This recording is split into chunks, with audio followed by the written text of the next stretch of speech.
श्री राम, जय श्री राम। यहाँ से सुंदरकांड पाठ का आरंभ करते हैं। आपको पता ही है कि आप लोग जब कहीं सुंदरकांड पाठ करने जाते हैं तो खासकर दो वर्ग ऐसे हैं, एक युवा वर्ग और एक जो श्रोता वर्ग होता है। उसमें से अधिकांश लोग सुंदरकांड को समझने में असमर्थता व्यक्त करते हैं, उन्हें समझ में नहीं आता। तो भाव तो उनका बहुत होता है, आनंद भी बहुत आता है, लेकिन उतनी गहराइयों तक वो आनंद नहीं ले पाते क्योंकि इसका मतलब वो नहीं जानते। मैंने देखा है बहुत सारे ऐसे लोग होते हैं जो समझना चाहते हैं, लेकिन मैंने कई जगह देखा तो वो उस आसानी से उस पाठ को नहीं समझ पाते हैं या वो संसाधन उपलब्ध नहीं है जिसकी वजह से वो समझ पाएँ। तो इसी श्रेणी में प्रयास करते हुए पिछले अध्याय में आपको बताया था कि किस प्रकार किष्किंधा कांड का थोड़ा सा पार्ट लिया था मैंने। उसमें बताया था कि समुद्र के किनारे सारी सेना तैयार खड़ी है, सीता मैया की खोज करने समुद्र पार को करके जाना है और वहाँ से सीता माता की सुध दिलानी है। अंगद जी को शक था कि मैं वहाँ नहीं जा सकता, उन्होंने असमर्थता जताई। हनुमान जी को उनकी ताकत का एहसास जामवंत जी ने दिलाया। उसके बाद उन्होंने जब कहा कि पवन तनय बल पवन समाना बुद्धि विवेक विज्ञान निभाना, कवन सो काज कठिन जग माही जो नहीं होई ता तुम पाही, तो इतना सुनते ही उनको अपने बल का एहसास हो गया और वो पर्वताकार रूप में आ गए। तो आइए आज देखते हैं, सुंदरकांड पाठ की शुरुआत करते हैं। मूल रूप से बहुत लोग यहाँ से भी पढ़ते हैं, तो युवाओं के लिए विशेष है। अगर आपके बच्चे हैं, आपके घर में भी आपके भाई बहन हैं जो इनका अर्थ नहीं जानते, हमारे सनातनी संस्कार से नहीं जुड़े हैं या उतनी रुचि नहीं है या समझ ना आने के कारण वो नहीं पढ़ना चाहते या पढ़ पाते हैं, तो उनके लिए एक छोटा सा प्रयास है। कहीं भी उच्चारण में, भाव में अगर कोई गलती हो जाए तो बालक जान मुझे क्षमा करिए। मैं अपने भाव में जितना दे सकता हूँ उतना दे पा रहा हूँ। उम्मीद करता हूँ कि आप लोगों की कसौटी तक खरा उतर पाऊँगा मैं। ओम श्री गणेशाय नमः। श्री जानकी वल्लभो विजयते। श्री रामचरितमानस पंचम सोपान सुंदरकांड श्लोक।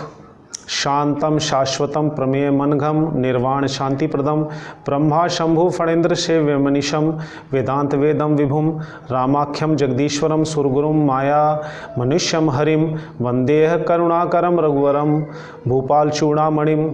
शांत, सनातन, अप्रमेय यानी जो प्रमाणों से परे हो, निष्पाप जो पाप से परे हो, मोक्ष रूप मोक्ष को देने वाला, परम शांति देने वाले ब्रह्मा शंभु और शेष जी से निरंतर सेवा में वेदांत के द्वारा जानने योग्य, सर्वव्यापक, चारों तरफ फैला हुआ, देवताओं में सबसे बड़े, माया से मनुष्य रूप में दिखने वाले, समस्त पापों को हरने वाले, करुणा की खान, रघुकुल में श्रेष्ठ तथा राजाओं के शिरोमणि राम कहलाने वाले जगदीश्वर की मैं वंदना करता हूँ। भगवान की यहाँ पे यही कृपा है कि वो दिख रहे हैं साधारण, क्योंकि वो मनुष्य रूप में है, माया के रूप में है वो, जिससे लोगों को लगता है एक साधारण मानव है, लेकिन सच तो ये है कि वो विष्णु भगवान का अवतार है। उनका जन्म ही मानव रूप में इसलिए हुआ है ताकि वो धर्म की जीत को अधर्म पर स्थापित कर सकें और जितने भी पापी हैं इस संसार से उनका निरूपण कर सकें, उन्हें हटा सकें। तो ये था पहले पैराग्राफ का मतलब। अब दूसरा देखते हैं। नान्या स्पृहा रघुपते हृदय स्मदीये सत्यम वदामी च भवान खिलांतरात्मा भक्तिम प्रयक्ष रघुपुंगवम निर्भराम में कामादि दोष रहितम कुरु मानसम च। हे रघुनाथ जी, मैं सत्य कहता हूँ और फिर आप सबके अंतरात्मा हैं ही, आप सब कुछ जानते हैं, उसके बावजूद भी मैं सत्य कह रहा हूँ कि मेरे हृदय में दूसरी कोई इच्छा नहीं है। हे रघुकुल श्रेष्ठ भगवान राम, मुझे अपनी निर्भरा पूर्ण भक्ति दीजिए और मेरे मन को काम आदि दोषों से रहित कीजिए। मैं कामना से परे हो जाऊं, मुझे अपनी भक्ति दीजिए, पूर्ण भक्ति दीजिए, पूर्ण शरणागति जिसे कहते हैं, ताकि मेरी जो आस्था है, जो विश्वास है, वो आपके चरणों में बना रहे। अतुलित बलधामम हैम शैला बधेहम धनुजवन कृशानुम ज्ञानी नाम अग्रणम सकल गुण निधानम वानराणाम धीशम रघुपति प्रिय भक्तम वात जातम नमामि।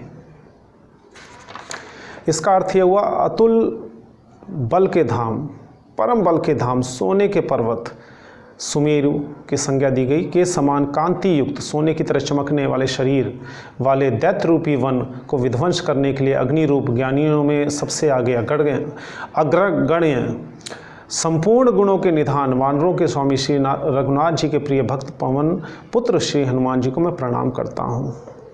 सेवक में भला हनुमान जी जैसा कौन होगा। उनको तो माता जी ने, सीता माता जी ने, राम भगवान ने इतने आशीर्वाद दे दिए कि जिसकी कोई कल्पना नहीं की जा सकती। ऐसा कौन होगा भला जो इतना सौभाग्यशाली होगा। तो उन हनुमान जी को सेवक रूप में मैं प्रणाम करता हूँ। यहाँ से शुरू करते हैं।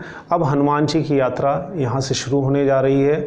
हनुमान जी जामवंत जी से कहते हैं कि आपके जो वचन मैंने सुने उससे मुझे बहुत अच्छा लगा, मेरा कॉन्फिडेंस जो है वो लौट आया, मेरा जो विश्वास है वो लौट आया है। जामवंत के वचन सुहाए, सुनी हनुमंत हृदय अति भाए। जामवंत जी के जो वचन हैं हनुमान जी को बहुत सुहाए और हनुमान जी को बहुत अच्छा लगा। सुनी हनुमंत हृदय अति भाए, उनको हृदय में बहुत अच्छा लगा। तब लगी मोहि परख्यो तुम भाई, सही दुख कंद मूल फल खाई। हे भाई, सभी सेना के साथियों को संबोधित कर रहे हैं, जब तक मैं ना आऊँ सीता माता का पता लगाकर तब तक तुम लोग दुख सहकर कंद मूल फल यानी जंगल में जो कुछ भी खाने को मिले अपना जीवन यापन करिए और तब तक आप मेरा इंतज़ार करिए, मेरी राह तकना। तो इस पहले पैराग्राफ में आप देखते हैं कि जामवंत जी के वचन से उनको अपने बल का अनुमान हुआ और हनुमान जी बहुत ही पॉजिटिव फील कर रहे हैं, बहुत ही अच्छा फील कर रहे हैं और वो वहाँ से आगे चल पड़ते हैं और वो कहते हैं अपने साथियों से कि जब तक मैं ना आऊँ आप लोग निराश ना होइएगा, मैं वापस ज़रूर आऊँगा। तब तक इस जंगल में आप सुख दुख सब कुछ सहकर कंद मूल फल जो कुछ भी खाने को मिले आप उसे खाकर मेरा इंतज़ार करिएगा। जब लगी आवों सीतहि देखी, हुई खाज मुई हरस विसेखी। यह कई नाई समन कहूँ माथा, चले हरस हे धर रघुनाथा। जब तक मैं सीता जी को देखकर लौट ना आऊँ, जब लगी आवों सीतो देखी, जब तक मैं सीता जी को देखकर लौट ना आऊँ, हुई काज मुई हरस विसेखी। काम अवश्य होगा क्योंकि मुझे अंदर से बहुत ही पॉजिटिव फील हो रहा है, मुझे बहुत ही खुशी हो रही है।